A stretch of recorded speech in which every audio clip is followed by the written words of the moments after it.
Assalamualaikum warahmatullahi wabarakatuh. Perkenalkan, nama saya Regita Intan Sofitri dengan NPM 22399 dari mata kuliah Filsafat Hukum kelas B. Di sini saya akan menjelaskan sedikit rincian mengenai Dispellution Explorer dan menjawab beberapa pertanyaan yang sudah dicantumkan. Pertama-tama saya akan menjelaskan sedikitnya terlebih dahulu mengenai Dispellution Explorer. Jadi ini merupakan sebuah buku yang saya baca. Jadi di dalam buku ini tuh terdapat 5 orang penjelajah gua. Dari 5 orang tersebut terdapat 1 orang yang bernama Whitmore. Pada suatu hari, 5 orang tersebut tuh menjelajah di suatu gua kapur di daratan tinggi. Saat mereka telah di dalam gua tersebut, tiba-tiba terjadi longsor dan batu-batu besar berjatuhan sehingga menutup akses untuk keluar dari gua tersebut. Para penjelajah gua ini meninggalkan petunjuk di suatu markas besar di perkumpulan penjelajahan Speluntian dan mereka mengusulkan untuk berkunjung ke gua tersebut. Dari hal tersebut, penyelamat akan segera dikirim. Tapi untuk menyelamatkan penjelajah di dalam gua ini sangatlah sulit karena bebatuan terus berjatuhan. Kemudian 5 penjelajah ini hanya membawa perbekalan yang sedikit dan di dalam gua kapur ini tidak ada hewan dan tumbuhan untuk dimakan.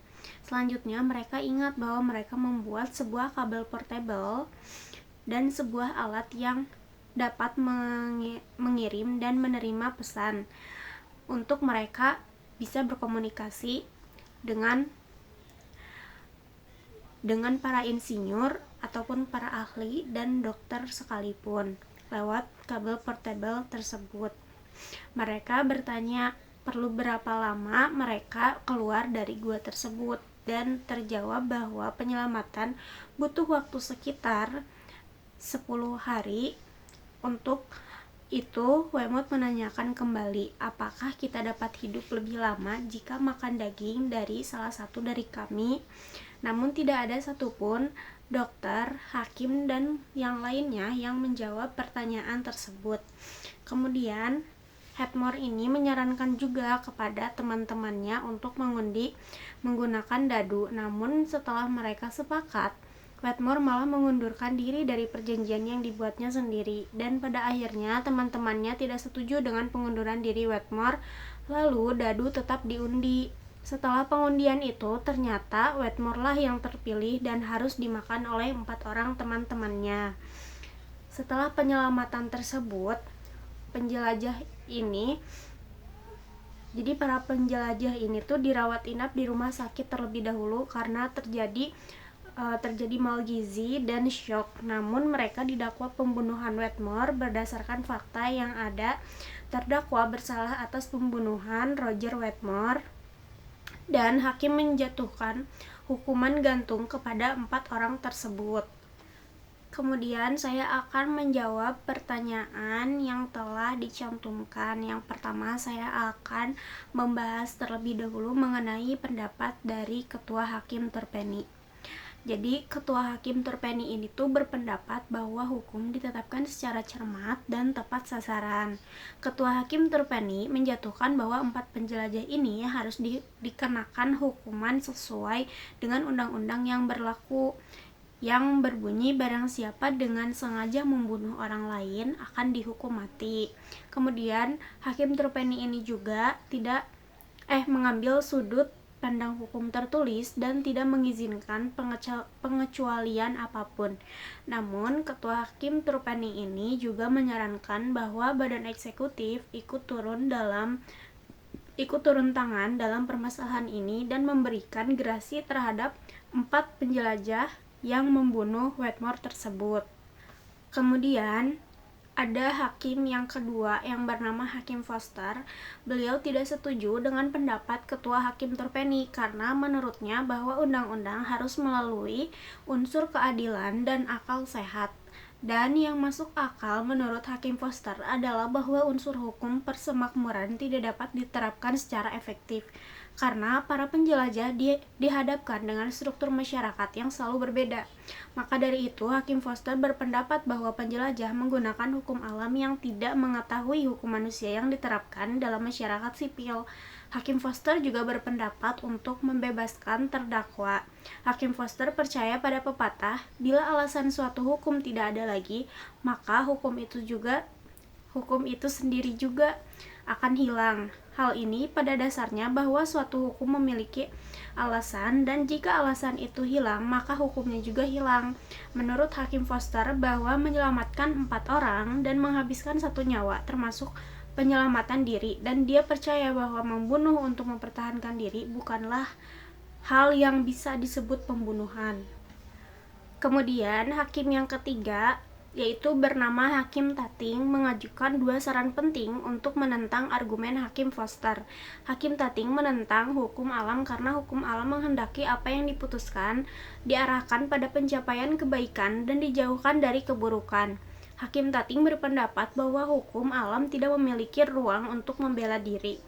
Jadi Hakim Tating mengundurkan diri dari hal tersebut dengan menyatakan tidak ada cara untuk membedakan asas-asas dengannya suatu perkara dapat diputuskan secara bebas dan rasional. Menurut Hakim Tating, bahwa pembelaan diri yang dimaksud oleh Hakim Foster tidak masuk akal karena menurut Hakim Tating bahwa pembelaan diri itu harus bisa dikatakan jika ingin dibunuh itu harus melawan. Hakim Tating berpendapat bahwa kasus tersebut belum diputuskan dan menarik diri dari keputusan kasus tersebut sepenuhnya. Kemudian hakim yang keempat adalah Hakim Ken, yaitu dia memberikan pendapat sebagian setuju dengan Hakim Tating bahwa Undang-Undang Persemakmuran harus dihapuskan dan tidak digunakan untuk penilaian seperti ini. Usulan dari Hakim Ken berpendapat sama dengan Ketua Hakim Surpeni, yaitu mendukung hukuman mati. Namun Hakim Ken tidak setuju apabila kasus ini diserahkan kepada Ketua Eksekutif karena menurut Hakim Ken merupakan pelanggaran proses peradilan. Kesimpulan Hakim Ken ini didasarkan pada gagasan pemaparan hakim adalah menerapkan undang-undang secara efektif dalam proses penegakan hukum. Kemudian hakim yang kelima bernama Hakim Hendy, di mana Hakim Hendy membebaskan para penjelajah dan menganut pendekatan realisme hukum yang melekat dengan akal sehat. Dia menyatakan bahwa terdakwa penjelajah tersebut harus diampuni karena Hakim Hendy menggunakan jejak pendapat untuk membenarkan hal tersebut karena 90% masyarakat meminta agar terdakwa dibebaskan dan 10% sisanya pendapat yang beragam.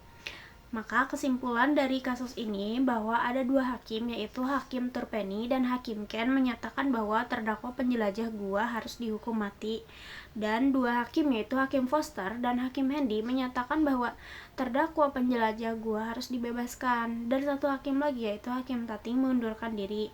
Kedua gagasan yang dikemukakan di mana terdapat hukum alam dan hukum positif yang di mana hukum tersebut saling bertentangan. Berdasarkan majalah yang telah saya baca juga, bahwa hakim terikat oleh produk-produk hukum seperti undang-undang dengan menyadarkan putusan terhadap hukum tertulis yang telah dibuat dan disahkan oleh hakim tersebut untuk memfungsikan hukum tertulis itu dan menciptakan keteraturan dalam masyarakat.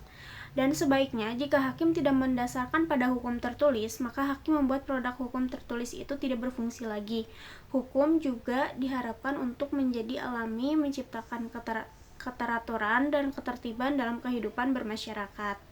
Oleh sebab itu, apabila hakim membuat keputusan berdasarkan hukum tertulis, dapat menciptakan kejelasan dan dalam masyarakat tindakan-tindakan apa yang sesuai dan berlawanan dengan hukum. Namun hakim tidak semata-mata menerapkan hukum secara formalistik, namun hakim diharapkan menerapkan dan juga menangani perkara secara adil dan bijaksana. Hakim harus memiliki perspektif luas terhadap hukum. Kemudian saya akan menjawab beberapa pertanyaan yang sudah dicantumkan. Pertama, saya akan menjawab terlebih dahulu mengenai pertanyaan tentang Hakim Trupeni. Pertanyaan pertama yaitu mengenai argumen Di dalam buku tersebut, Hakim Ketua Trupeni dalam menyikapi situasi ekstrim yang dihadapi oleh para penjelajah dalam kasus The Spellutian Explorer adalah bahwa hakim harus mempertimbangkan aspek moral dan etika dalam menerapkan hukum, terutama dalam keadaan darurat. Ia berpendapat bahwa hakim tidak hanya harus mematuhi teks undang-undang, tapi juga harus mempertimbangkan konteks dan konsekuensi dari keputusan mereka. Kemudian, pertanyaan yang kedua mengenai menyeimbangkan antara kewajiban hukum dan pertimbangan moral di dalam pendapat Hakim Trupeni. Menurut Hakim Trupeni berada dalam posisi yang lebih dekat dengan natural law karena ia mempertimbangkan aspek moral dan etika dalam menerapkan hukum tersebut. Ia tidak hanya mematuhi teks undang-undang tetapi juga mempertimbangkan konteks dan konsekuensi dari keputusan mereka. Kemudian pertanyaan yang ketiga mengenai peran dan batasan hakim. Menurut Hakim Trupeni, jika hakim memiliki peran yang lebih luas dalam menerapkan hukum, terutama dalam keadaan darurat, ia berpendapat bahwa hakim harus mempertimbangkan aspek moral dan etika dalam menerapkan hukum. Jadi tidak hanya mematuhi teks undang-undang, tapi dia juga berpendapat bahwa hakim harus tetap mematuhi prinsip hukum dan tidak boleh membuat keputusan yang sewenang-wenang. Kemudian yang keempat mengenai dasar hukum. Dasar hukum yang digunakan oleh Hakim Trupeni untuk mendukung keputusannya adalah prinsip hukum yang terkait dengan keadaan darurat dan mempertimbangkan moral dan etika. Ia berpendapat bahwa hakim harus mempertimbangkan aspek moral dan etika dalam menerapkan hukum, terutama dalam keadaan darurat. Kemudian, pertanyaan kelima yaitu mengenai kritik atau potensi kritik yang bisa diarahkan terhadap pendekatan Hakim Ketua Trupeni adalah bahwa ia terlalu banyak mempertimbangkan aspek moral dan etika dalam menerapkan hukum, sehingga keputusannya menjadi tidak konsisten dan sewenang-wenang. Selain itu, pendekatannya juga dapat dianggap sebagai bentuk hukum yang hidup, yang dapat membuat hukum menjadi tidak pasti dan tidak dapat diprediksi. Kemudian saya akan menjawab pertanyaan kedua mengenai Hakim Foster. Yang pertama itu inti dari argumen Hakim Foster adalah bahwa Hakim Foster ini menggunakan prinsip keadaan darurat yang harus ditetapkan dalam kasus ini karena para penjelajah berada dalam situasi ekstrim yang membenarkan penyimpangan dari penerapan hukum secara ketat. Dia juga berpendapat bahwa keadaan darurat tersebut memungkinkan para penjelajah untuk tidak melakukan tindakan yang biasanya tidak diperbolehkan oleh hukum. Kemudian yang kedua, definisi kondisi ekstrimnya. Menurut Hakim Foster, kondisi ekstrim ini sebagai situasi yang sangat berbahaya dan tidak biasa sehingga memerlukan tindakan yang tidak biasa untuk mempertahankan diri. Dalam kasus ini, para penjelajah berada dalam gua yang terisolasi dan tidak memiliki makanan, sehingga mereka harus melakukan tindakan yang tidak biasa untuk mempertahankan diri. Dan yang ketiga, mengenai alasan pembebasan atau keringanan hukuman. Hakim Foster berpendapat bahwa para penjelajah sebaiknya dibebaskan atau mendapat keringanan hukuman karena mereka telah melakukan tindakan yang tidak biasa dalam situasi ekstrim. Dia juga berpendapat bahwa tindakan mereka tidak dapat dianggap sebagai tindakan kriminal karena mereka telah melakukan tindakan tersebut untuk mempertahankan diri dalam situasi yang sangat berbahaya. Yang keempat, mengenai integrasi nilai-nilai kemanusiaan dan pertimbangan yang etis. Menurut Hakim Foster, mengintegrasikan nilai-nilai kemanusiaan dan mempertimbangkan etis ke dalam dasar putusannya dengan mempertimbangkan situasi ekstrim yang dihadapi oleh para penjelajah. Ia berpendapat bahwa tindakan mereka tidak dapat dianggap sebagai tindakan kriminal karena mereka telah melakukan tindakan tersebut untuk mempertahankan diri mereka dalam keadaan yang berbahaya. Yang kelima, mengenai kelemahan argumen dari Hakim Foster, bahwa dia dianggap sebagai bentuk hukum yang hidup yang dapat membuat hukum menjadi tidak pasti dan tidak dapat diprediksi. Selain itu, argumen hukumnya juga dapat dianggap sebagai bentuk hukum yang berdasarkan pada situasi yang dapat membuat hukum menjadi tidak konsisten dan tidak dapat diprediksi. Kemudian pertanyaan selanjutnya yaitu mengenai kritik terhadap penerapan hukum yang terlalu literal. Hakim Foster mengkritisi penerapan hukum yang terlalu literal dalam konteks situasi darurat Ia berpendapat bahwa penerapan hukum yang terlalu literal dapat membuat hukum menjadi tidak relevan dan tidak dapat diaplikasikan dalam situasi yang sangat berbahaya. Kemudian selanjutnya mengenai peran konteks sosial dan historis. Hakim Foster ini mempertimbangkan situasi sosial dan historis yang dihadapi oleh para penjelajah serta nilai-nilai kemanusiaan dan pertimbangan etis yang relevan dalam situasi tersebut. Kemudian, pertanyaan selanjutnya mengenai ketegangan antara norma hukum baku dan fleksibilitas interpretatif. Pendapat Justice Foster atau Hakim Foster mencerminkan ketegangan antara norma hukum baku dan fleksibilitas interpretatif. Dia berpendapat bahwa hukum harus diinterpretasikan secara fleksibel namun dalam situasi yang sangat berbahaya. Namun juga harus mempertahankan norma hukum baku yang relevan dalam situasi tersebut. Dan pertanyaan yang terakhir mengenai relevansi argumen dalam kasus kontemporer. Argumen keadaan darurat yang dikemukakan oleh Hakim Foster masih relevan dalam kasus kontemporer. Argumen ini dapat diaplikasikan dalam situasi yang sangat berbahaya, seperti bencana alam atau konflik bersenjata. Kemudian saya akan menjawab pertanyaan ketiga mengenai Hakim Tating. Yang pertama mengenai sumber kebingungan utama. Sumber kebingungan utama dalam pendapat Hakim Tating adalah konflik di antara norma hukum yang berlaku dan prinsip moral yang bersangkutan. Dia mengalami kesulitan dalam menentukan apakah para penjelajah harus dihukum berdasarkan hukum yang berlaku atau apakah mereka harus dibebaskan karena alasan moral. Yang kedua, mengenai konflik antara norma hukum dan prinsip moral. Hakim Tating menggambarkan konflik antara norma hukum yang berlaku dan prinsip moral yang bersangkutan sebagai suatu dilema yang sulit dipecahkan. Ia berpendapat bahwa hukum yang tidak dapat diaplikasikan secara ketat dalam situasi yang sangat ekstrim karena hal tersebut dapat menyebabkan ketidakadilan. Kemudian, pertanyaan yang ketiga mengenai keraguan dalam menyusun pendapat. Hakim Tating tampak ragu dalam menyusun pendapatnya secara menyeluruh, karena ia sadar bahwa keputusannya dapat memiliki konsekuensi yang sangat luas. Dia berpendapat bahwa keputusan hukum harus dibuat berdasarkan prinsip moral dan etika, namun ia juga sadar bahwa hal tersebut dapat menyebabkan ketidakpastian dalam penerapan hukum. Kemudian pertanyaan selanjutnya mengenai argumen tentang batasan peran legislatif.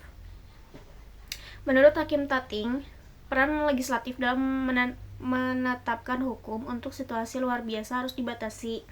Ia berpendapat bahwa hukum yang tidak berlaku tidak dapat diaplikasikan secara ketat dan dalam situasi yang sangat ekstrim. Selanjutnya, mengenai keterbatasan teks undang-undang.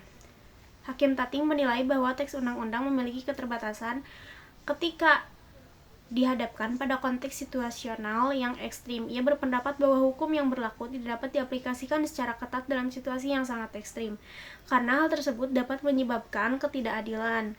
Kemudian selanjutnya mengenai elemen realisme hukum. Menurut Hakim Tating, hukum yang berlaku harus disesuaikan dengan konteks situasional yang ekstrim. Contohnya, dia berpendapat bahwa para penjelajah tidak dapat dihukum berdasarkan hukum yang berlaku karena mereka telah melakukan tindakan yang tidak biasa dalam situasi yang sangat ekstrim. Selanjutnya mengenai dilema antara keadilan individual dan kepastian hukum.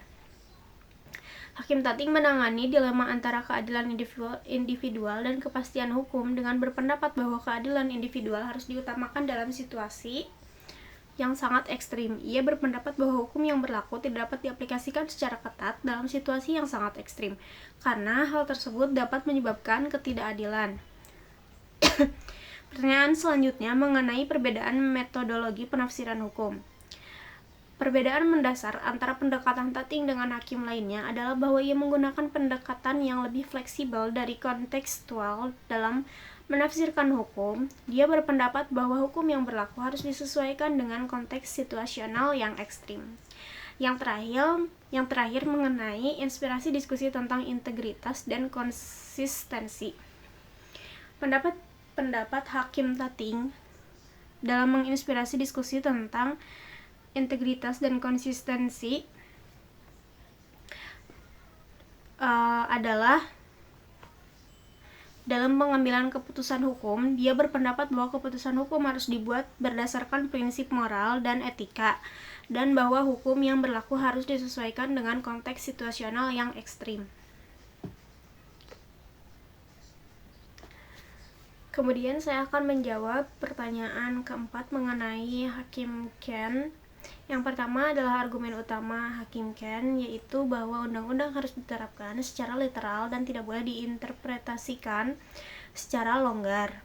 Ia berpendapat bahwa teks hukum harus diikuti secara ketat dan tidak boleh diubah atau diinterpretasikan secara berlebihan. Yang kedua, penafsiran teks hukum.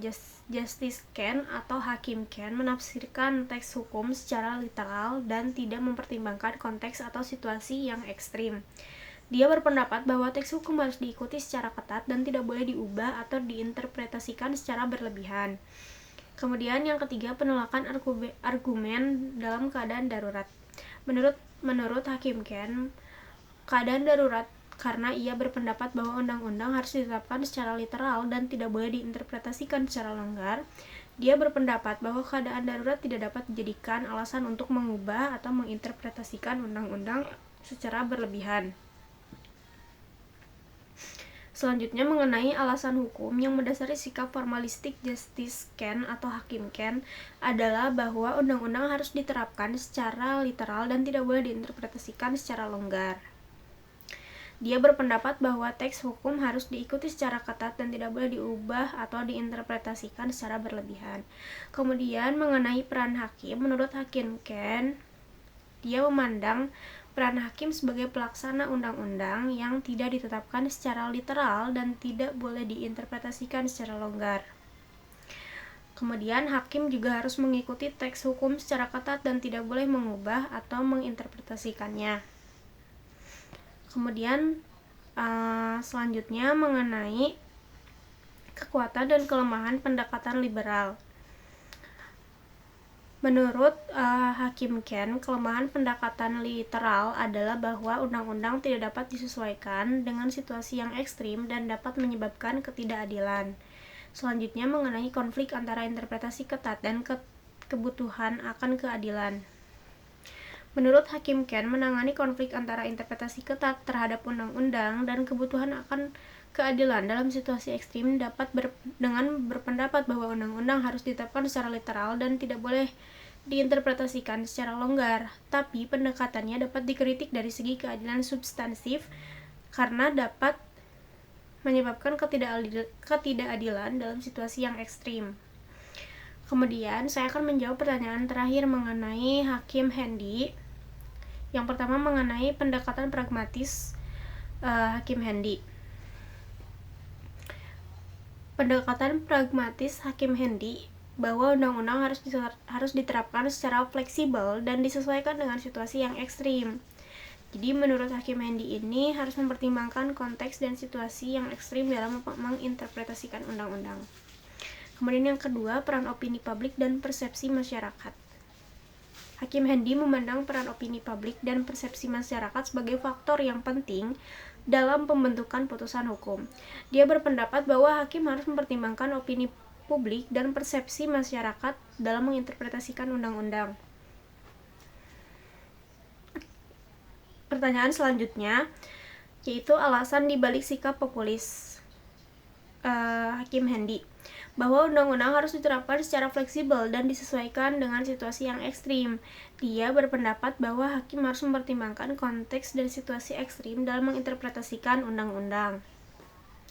Selanjutnya mengenai keseimbangan antara pertimbangan praktis dan prinsip hukum formal. Menurut Hakim Handy menyeimbangkan antara pertimbangan praktis dan prinsip hukum formal dengan berpendapat bahwa undang-undang harus diterapkan secara fleksibel dan disesuaikan dengan situasi yang ekstrim. Selanjutnya, mengenai kekuatan dan kelemahan pendekatan yang mengedepankan nilai sosial dalam putusannya adalah pendekatan ini memungkinkan hakim untuk mempertimbangkan konteks sosial dan politik yang relevan dengan kasus tersebut. Pendekatan ini juga memungkinkan hakim untuk membuat keputusan yang lebih adil dan lebih sesuai dengan kebutuhan masyarakat. Selanjutnya mengenai kelemahan pendekatan yang mengedepankan nilai-nilai sosial. Kelemahan pendekatan dapat membuat keputusan hukum menjadi tidak konsisten dan juga tidak dapat diprediksi. Pendekatan ini juga dapat membuat hakim terlalu banyak mempertimbangkan faktor yang tidak relevan dengan kasus tersebut. Selanjutnya mengenai integrasi realitas sosial dan politik.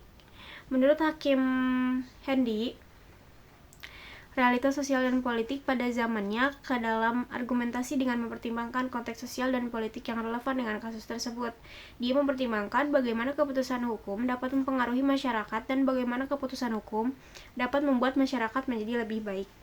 Selanjutnya mengenai perbedaan utama dan pendekatan para hakim lainnya.